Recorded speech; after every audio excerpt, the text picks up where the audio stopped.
aja memang. Iya ya tanya. 15. Kemarin sih di sini. Oh ya udah, terima kasih Mas ya. Tanya mirip, Mas. Tanya mirip.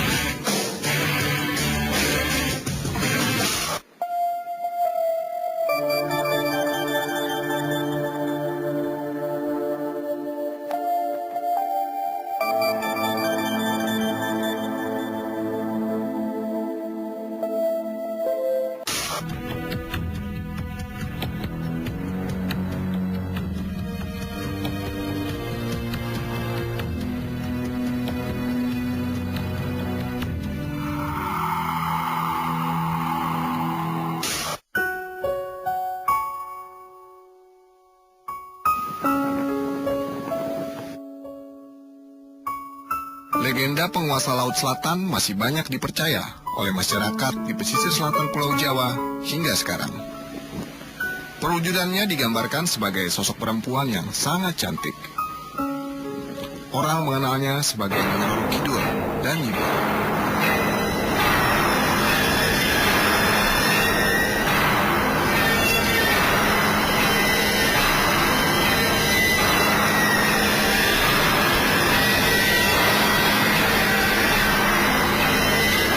Nyi Roro Kidul dianggap sebagai penguasa gaib keraton Pantai Selatan.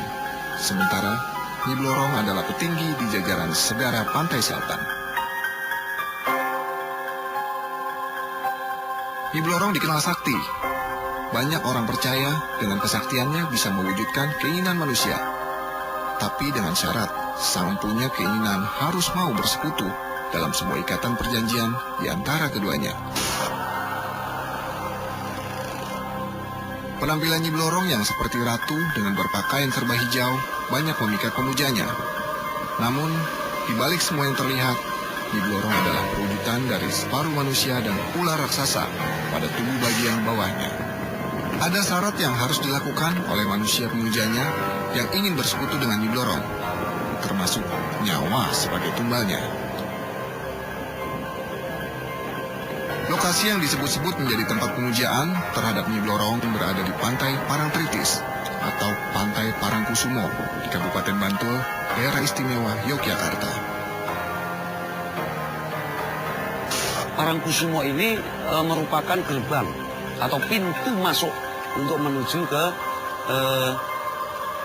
kerajaan Pantai Selatan. Jadi istilah gerbang tadi gapura. Gapura pokok, karena apa? Ada gapura kanan dan ada gapura kiri. Jadi ini gapura pokok atau inti.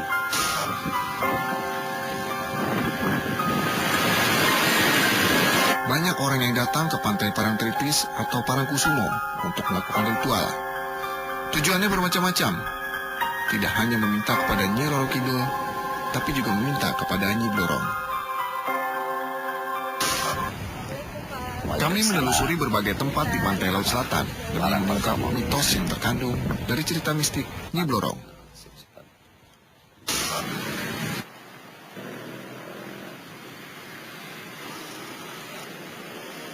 Ya, buat masyarakat ini juga. Mungkin kalau yang di TV kalau ada Mas. Itu ceritanya.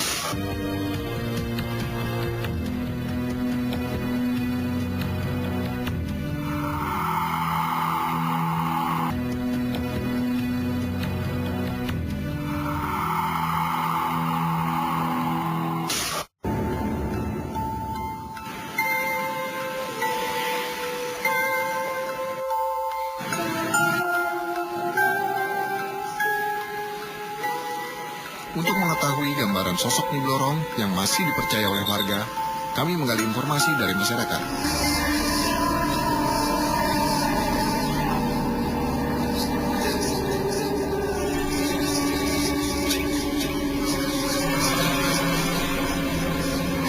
Cerita Nyi Blorong dan kisah mistik yang menyertainya ternyata tidak banyak diketahui warga.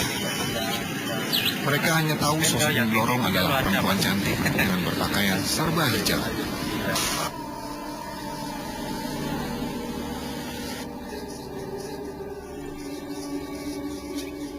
Dengan jawaban yang belum memuaskan, kami terus mencari informasi mengenai legenda Nyi Blorong.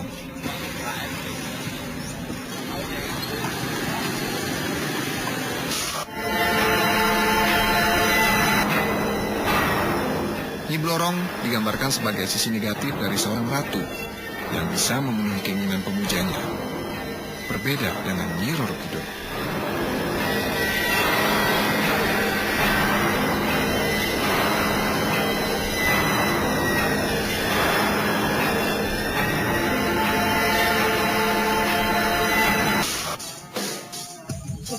Untuk mengetahui kisah Nyi Blorong dan seluk-beluk dunia gaib yang menyertainya, kami mendatangi praktisi supranatural.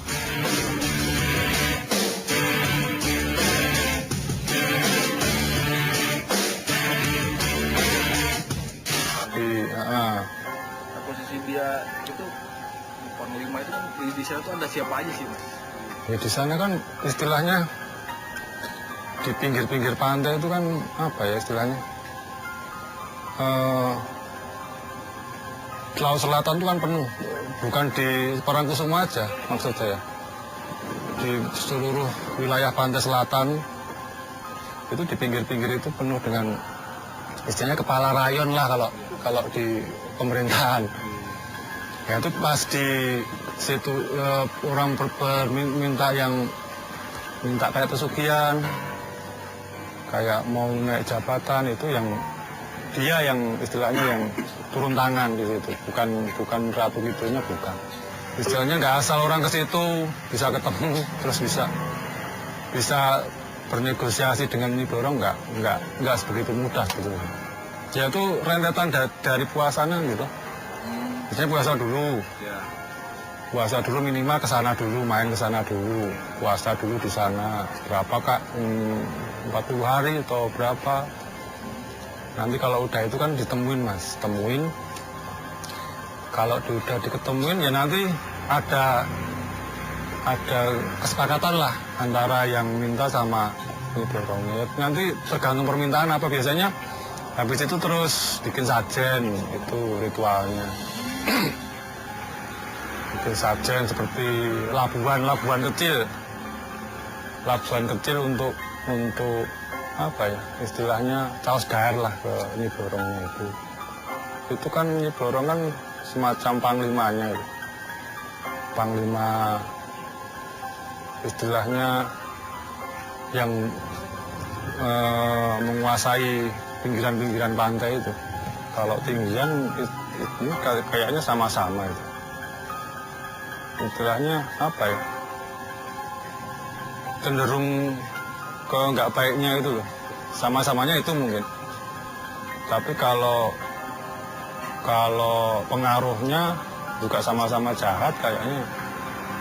Itu Mbak itu selain perjanjian tadi Mas, perjanjian pas negosiasi dengan dia itu apa? Istilahnya kita mau kekayaan seperti apa gitu. Mungkin kalau kekayaannya fantastik ya langsung turun banyak gitu ya mungkin tumbalnya gak banyak gitu. Aura mistis di sekitar itu kan otomatis biasanya ya kalau ada petilasan atau ada apa tuh lebih menonjol daripada tempat-tempat yang nggak ada seperti itu. Putih, ya aku lihat. Itu apa itu?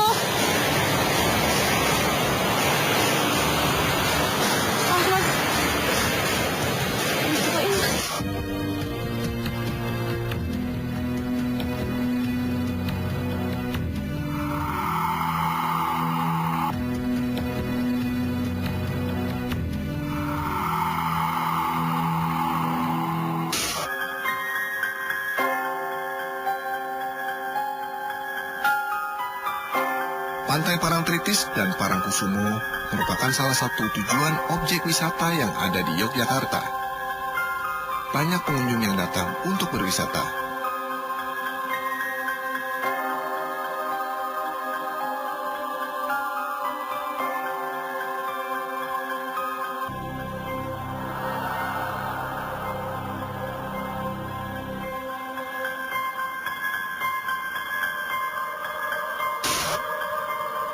Selain untuk berwisata, banyak pengunjung yang juga memiliki keinginan lain, yaitu melakukan ritual, menyerahkan sesajen bagi penguasa Laut Selatan.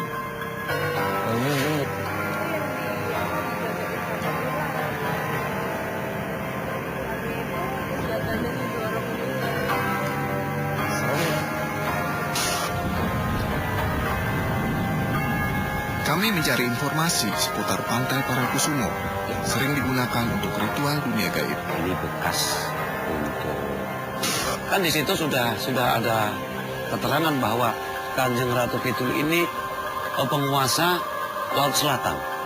Nah kebetulan di Parangkusumo ini merupakan pintu gerbang menuju ke keraton utama. Bentuk ritual di Pantai Selatan ini jadi tergantung dari si peniat itu sendiri. Jadi sesuatu yang dimasukkan ke laut itu namanya dilarung atau dilabuh. Dalam bahasa daerah dilebur, dimusnahkan. Nah, tapi di dalam batin untuk dipersembahkan. Kita memohon pada Yang Maha Kuasa.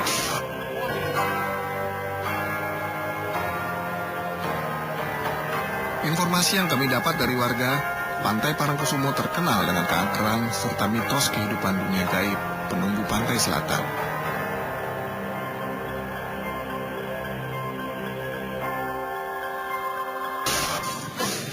Kami juga menggali informasi dari anggota tim SAR yang memiliki posko di sekitar Pantai Parangtritis.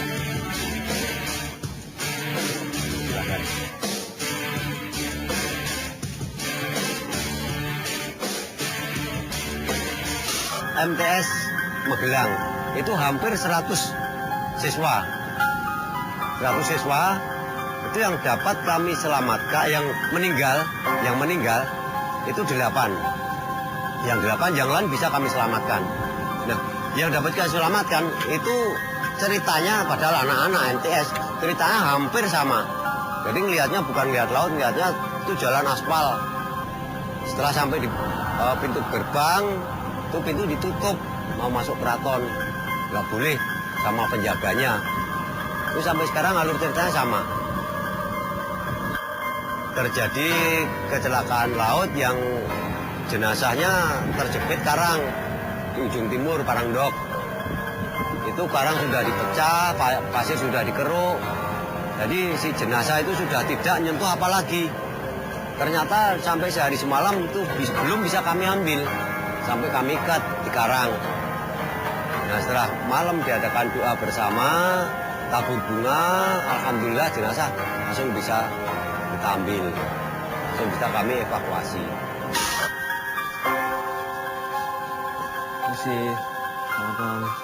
Saat berusaha mencari dan menggali informasi seputar Mendorong, secara tidak sengaja kami bertemu dengan seorang pengunjung yang datang ke Pantai Parangtritis untuk melakukan ritual. Tujuan saya di sini cuma dikasih perintah sama orang tua, suruh lihat pantai Parangtritis. Entah kenapa yang dilihat itu bukan laut gitu. Istilahnya yang dilihat tuh ya sebuah istana atau pokoknya yang tidak sewajarnya laut gitulah. Cuma setiap malam harus berada di tengah-tengah pantai. Di tengah-tengah. Iya, harus di tengah-tengah pantai. Itu istilahnya suruh berdoa gitu. Itu selama berapa hari? Saya disuruh selama 7 hari 7 malam. Pas malam terakhir itu pagi sampai malam harus di tengah-tengah pantai. Kalau ibu saya tuh mintanya cuman istilahnya mau nyari uang gitu. Terus Ibu Kanjeng Ratu? Kanjeng Ratu katanya cuman bisa bisa bantu, cuma memiliki syarat yang syarat tuh susah dijalanin gitu. Disebutin nggak apa syaratnya? Syaratnya sih sebenarnya gampang sih Mbak, ya cuman seperti saya bilang tadi, cuman kesana kemari lihat pantai, terus sambil berdoa itu tadi udah. Pokoknya harus fokus sama yang dilihat pantai itu, misalnya ada yang manggil atau apa itu nggak usah didengerin atau diperhatikan gitu. Pas Mbak di tepi pantai itu nggak apa-apa.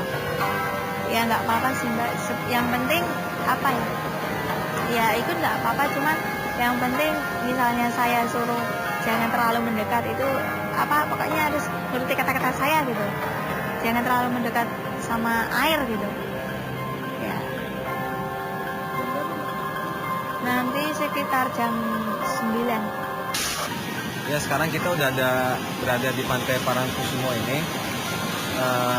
Kita akan coba nemuin narsum kita, Ibu Ika, yang udah setuju ritualnya untuk kita ikutin. Ya, ikutan. Kenapa? Menurut kamu dia lagi apa nih? Dia lagi ini kayak kakinya itu berasa enteng gitu, ringan gitu, terus kayak ngikutin arah panggilan aja. Sebentar. Tadi manggil deh kayaknya. Kenapa Mbak? Ya. Lihat istananya itu enggak? Oh, saya. air. Kenapa? Enggak lihat istana itu enggak? Sebelah sana. Ya. Itu emang ada istana ya? Iya. Kayak gimana Mbak itu? Kayak keraton, Heeh. sampingnya taman.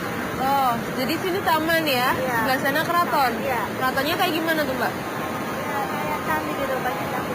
Oh, iya. Oh. Di sebelah sini ada apa? Sudah keraton jalan kita. Oh, iya iya. Ini nggak apa-apa kan kita ngikutin? Gimana Mbak mau mulai sekarang? Oh, Mbak. Kita center ya? Boleh ya? Boleh aja yang sampai kena air. Oh ya udah, berarti kita nggak ngajak ngomong Mbak aja ya, tapi ntar kalau udah nyamperin kita. Kalau Oke. udah tepuk tangan 3 kali boleh foto-foto. Boleh foto-foto Oke, ya? tapi sebelumnya nggak boleh. Boleh juga kan? Ya boleh juga. Oh. Penting jangan kena air aja. Oke, Iya. iya oke. Oke.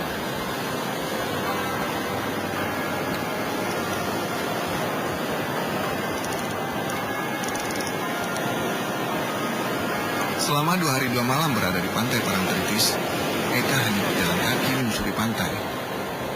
Mulai dari Kalimati ujung barat Parangkusumo hingga ujung timur pantai di Karangendong. Apa yang dilakukan Eka semata-mata memenuhi perintah orang tuanya yang meminta Eka untuk berdiam tidak jauh dari pantai.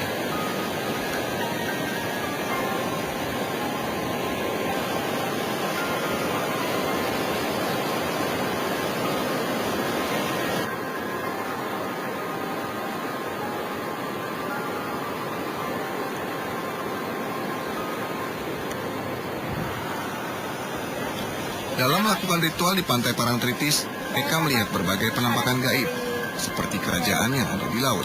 Mbak sama Mas. Mirip seperti yang dilihat oleh Intan, salah seorang anggota tim terbang yang indigo. Cimuka kita kali kita. Oh iya. Heeh.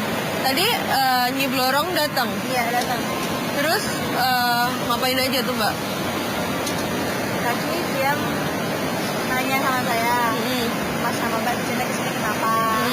Terus Bilang sama sini dia di sini mau nyari informasi, mau apa pokoknya mau nyari cerita yang enggak main-main gitu. Ya nggak apa-apa. Pokoknya udah diizinkan sekarang. Terus kalau mau mandi sini lagi, apa kalau mau ke sini ya, daerah sini ya, pada ini ya. Besok kakinya apa alas kakinya dilepas gitu. oh gitu. Karena nggak usah nggak apa-apa ya. Heeh. Sampai sana kan. Ini Nyi Blorong di sebelah mananya sekarang? Tadi di depan saya. Waktu saya nulis tadi ada. Iya. Tadi di depan saya. Sekarang udah pulang untuk istirahat. Tadi Nyi Blorong datang sama siapa? Sendiri. Sendiri. Belakangnya ada pasukan itu ya. Apa anak buah gitu ya. Hmm. Nah, itu. Bentuknya seperti apa? Ular. Ular. Ya ular. Semua anak buahnya ular. Iya ular. Tapi ular semua, bukan setengah manusia setengah ular ya? Yang setengahnya manusia itu cuma blorong, yang lainnya ular gitu. Tadi Mbak ngapain aja di situ? Jadi saya nulis apa sesuatu yang saya minta sama syarat saya apa setujui sama dia gitu. Apa itu syaratnya yang kalian setujui antara Mbak sama Nyi Blorong? Itu nggak boleh kasih tahu. Oh, nggak boleh dikasih tahu. Tapi setiap ada permintaan yang Mbak minta, itu selalu ada syarat dari Nyi Blorong. Iya selalu. Dan itu sama atau beda? Sama. Nggak boleh beda gitu. Sama. Berarti di antara Mbak sama Nyi Blorong itu ada perjanjian ya? Ya perjanjian gitu. Saya memiliki sesuatu apa ya? Saya minta sesuatu sama dia. Saya istilahnya kan tadi udah apa saja saya lakuin perintahnya dia. Iya. Jadi dia juga minta syarat sama saya gitu, harus menepati janjinya gitu kan. Ya. Kalau Mbak kan juga punya permintaan. Iya. Dari Nyi Blorongnya itu minta tumbal juga apa enggak? Bukan. Kalau saya kan cuma surat dari ibu saya, jadi ibu saya yang tahu. Jadi saya yang ini melakukan selanjutnya itu loh, bukan saya tumbalnya, nanti nyari sendiri itu blorongnya itu. Oh, nyari Tapi Mbak sendiri. yakin pasti ada tumbal gitu. Kalau dibilang yakin sih, yakin sih Mas. Berarti yang tahu ada tumbal atau enggak itu antara Nyi Blorong dengan orang tua Mbak. Iya. Jadi saya cuma apa ya? Perintah dari pesanan dari orang tua aja. Ya kalau gitu kayaknya udah cukup kita dapat informasinya. Mbak juga udah selesai ritualnya ya. Udah. Ya, berarti kita balik ke posko. Iya. Makasih ya Mbak ya. Iya.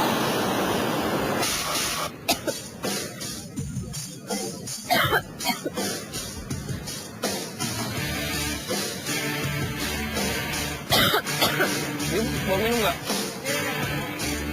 Enggak tadi.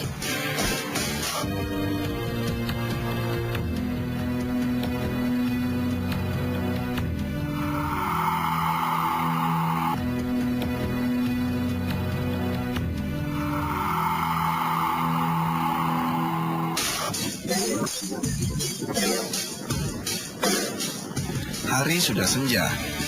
Kami kembali mencari Eka yang sedang melakukan ritual sesembahan untuk Nyi Blorong.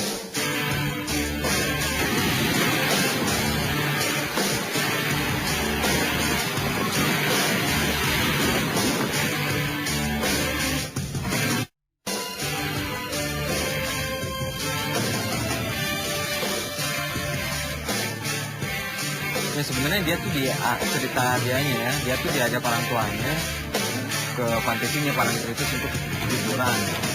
Tapi dia tiba-tiba ditinggalin tanpa ada dikasih perbekalan, nggak dikasih uang, dikasih nggak ada. Terus dia makan dari mana? Saya juga nggak tahu. Terus orang tuanya ngomong ya pesennya itu dia disuruh bertapa, bukan bertapa yang ritual selama 7 hari Di sini. di sini.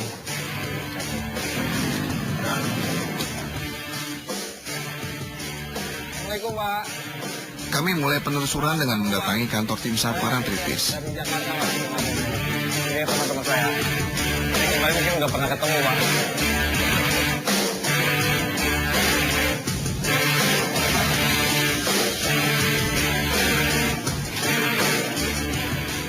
Nah Mas, Ya, kira-kira gimana ininya? Pas kejadian pertama nemu itu kan sekitar siang ya Mas, sekitar jam 11 itu kan dia sama keluarga. Terus nggak tahu teman-teman tuh katanya dapat laporan dari warga ada cewek sendirian. Terus kita kan dia sampai malam tuh duduk di situ Mas, di depan itu kan ada Yang gubuk itu? Nah, ini ada gubuk buat ATV itu kan depannya ada tempat duduk. Nah, dia duduk di situ sampai malam. Nah, teman-teman dari SAR sendiri kan khawatir. Nah, itu kan Iya. nanti jadi tanggung jawaban kita juga. Iya betul. Kita samperin, kita tanya dia dari mana. Dia nggak jawab. Pertamanya dia takut kan. Ya, Mas, dia waktu itu ditanya nggak Mas? Dia itu sini mau ngapain? Dia tuh nggak jawab Mas, Nggak mau jawab? nggak mau jawab. Oh, identitas bawa? Identitas pun kita tanya dia cuma jawab nama aja. Nama aja? Iya. Terus dia bilang kesini sama siapa? Ini, Dia bilang sama ayah ibunya. ibunya. Terus kenapa dia jadi sendiri? Nah, itu dia dari sampai sekarang pun dia nggak mau cerita. Belum cerita? Iya. Jadi 2 hari di Parangtritis ini benar tinggalnya di mana? Selama di sini cuma di sini kita bujuk dia, kita apa ya? Ya, kita suruh dia buat di sini, jadi nggak boleh pergi. Boleh pergi tapi harus nggak boleh jauh-jauh dari sini gitu. Tapi nggak tahu nih sampai sekarang. Sekarang dia kemana, Mas?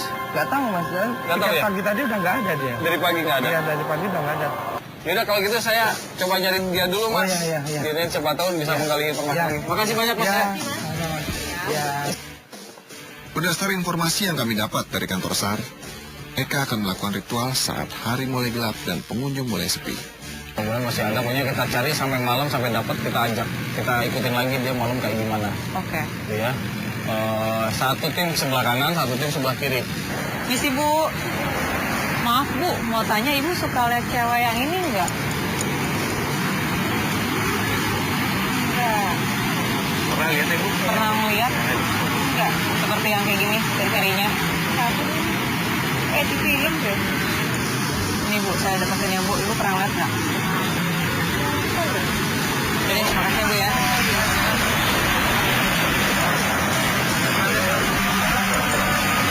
Mas, pernah lihat nggak cewek ini? Enggak ya? Nggak pernah lihat ya? Oh ya, ada makasih ya. Udah biarin aja. Semalam tuh ketemunya memang di SAR. Iya, Mas Bisa. Oke. Dia udah habis ngejar ke sini. Pencarian di sepanjang bibir pantai adalah target kami untuk menemukan Eka. Siapa tahu ada di sini nih. Tapi ini sih kelihatan rombongan ya, dia sendirian kan?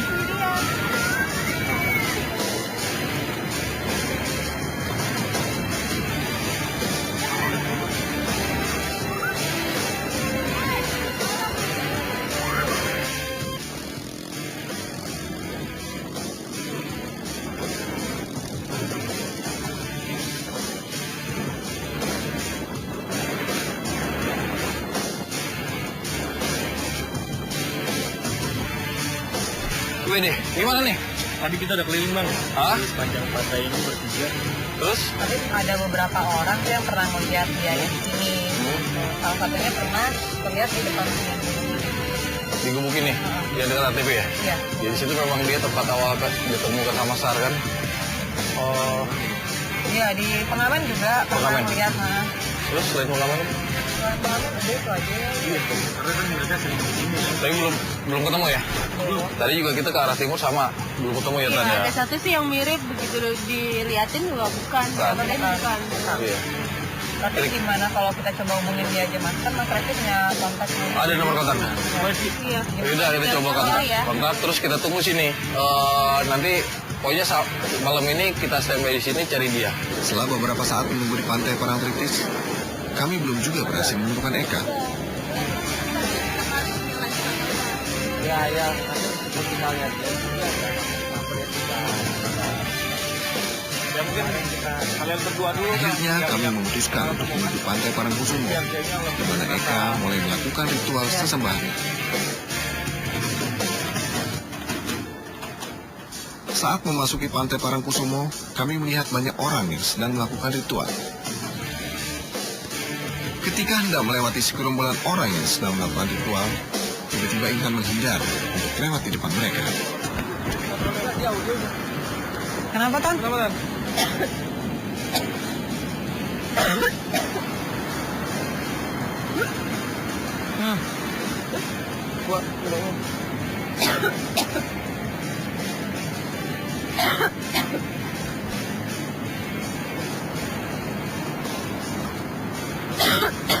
Ini mau minum nggak? Ini aku ada. Enggak, tadi lagi jalan di sana aja.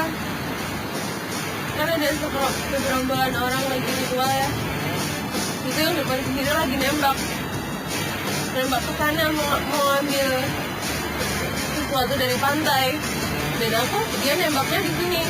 Aku posisi jalan lurus gini dan itu satu garis di dia pas nembak. Makanya tadi belok ke kanan. Iya, aku langsung lari ke kanan kan, cuman udah kena. Udah kalian duluan. Kena pas di garis itunya. Jadi yang dirasain apa maksudnya? Langsung mual kayak mau inilah kayak bentrok gitu lah. Dia pas nembak.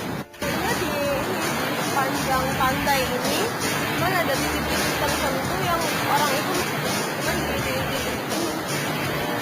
Berarti yang paling beratnya di titik ini. bukan paling berat, tapi buat untuk ritualnya. ini semakin mendekati istana pantai selatan, semakin aku melihatnya makin nyata. Makin nyata, ini ada tanah lapang. Oke, ini tuh areanya ya. Iya.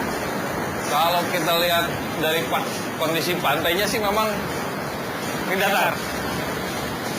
Ini agak datar ya, lebih lebar gitu area pantainya, kedatarannya kan. Karena kalau di Solo kan kelihatan elevasi tanahnya agak-agak tembus. Agak tinggi ya itu tanahnya. Ini agak ini. Di situ pas berarti pas di depan ini ya. Mana sih pantainya? Ini nih. Ini. Nih.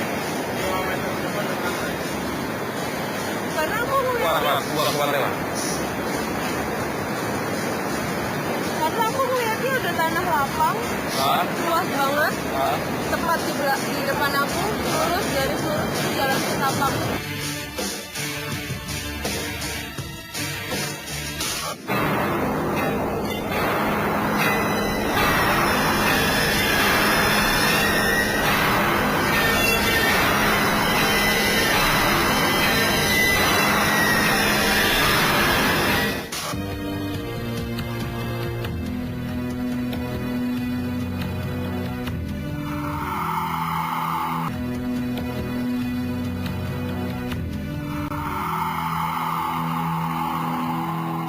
Mulai dari tadi mungkin ya, jadi kita mulai jalan ke arah barat. Sebenarnya di sepanjang pantai ini cuman ada titik-titik tertentu yang orang itu meyakini di situ energinya paling kuat. Pencarian Eka dan penelusuran di Parangkusumo masih kami teruskan. Cuman Setelah melihat begitu banyak orang yang melakukan ritual, kami mencari informasi berkaitan dengan ritual tersebut.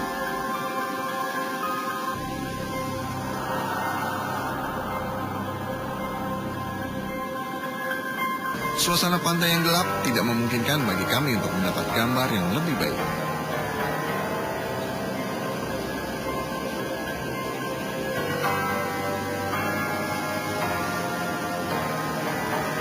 Cahaya penerangan kemungkinan akan mengganggu kehusukan pelaku ritual.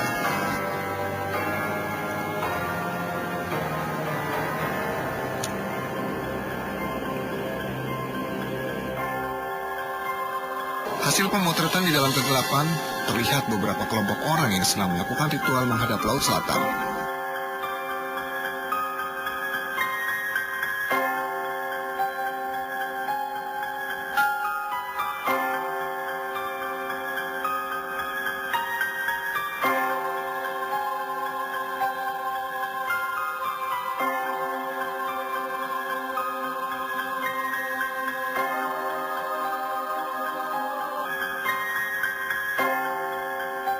Ritual dilakukan dengan tujuan tertentu. Ada syarat yang harus dipenuhi oleh pelaku ritual. Lalu, seperti apa perjanjian dengan makhluk gaib, terutama dengan Nyi Blorong? Nyi Blorong itu kayak panglima gitu ya. Menurut saya itu panglimanya dari Ratu itu yang menguasai dunia hitam lah. Istilahnya dia yang mengamini orang-orang yang mempunyai permintaan-permintaan yang nggak baik seperti pesugihan misalnya, atau mungkin pengen naik pangkat, itu dia yang ngurusin lah. Harus ada laku yang diwajibkan, misalnya puasa. Istilahnya nggak asal orang ke situ bisa ketemu terus bisa bernegosiasi dengan Nyi Blorong, nggak sebegitu mudah sebetulnya. Kalau udah diketemuin ya nanti ada kesepakatan lah antara yang minta sama Nyi Blorong. Nanti tergantung permintaan apa, biasanya habis itu terus bikin sajen, itu ritualnya. Perjanjian pas negosiasi dengan dia itu apa? Istilahnya kita mau kekayaan seperti apa gitu. Ya. Mungkin kalau kekayaannya fantastik ya langsung turun banyak gitu ya, mungkin tumbanya agak banyak gitu.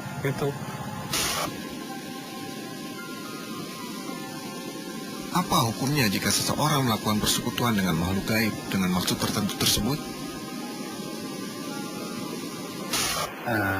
Kepercayaan minta pesugihan pada selain Allah itu tidak benar. Itu tidak benar, itu termasuk syirik. Tapi yang kedua, apakah Nyai Blorong itu ada tidak dan sebagainya banyak sekali, itu mungkin ada, mungkin tidak. Mungkin ada karena itu menurut cerita mitos itu adalah sebenarnya seperti jin. Jin itu kita tidak bisa melihat karena itu makhluk halus. Tetapi itu kita yakin ada karena Quran mengatakan wa ma khalaqul jinna wal insa illa liya'budun. Aku tidak ciptakan jin dan manusia kecuali untuk beribadah kepada aku. Jadi kedudukan jin dan manusia itu sama. Dan semoga sih dia harusnya masih ada. Biar dia masih ada. supaya masih selamat lah. Untuk kita lagi biar sampai terjadi apa-apa sama dia. Ya. Oke, yuk kita balik ke tadi. Keberadaan penguasa Laut Selatan masih banyak dipercaya, khususnya masyarakat di pesisir selatan Pulau Jawa. Nyi Roro Kidul dan Nyi Blorong adalah legenda yang masih terpelihara karena memiliki tujuan tertentu.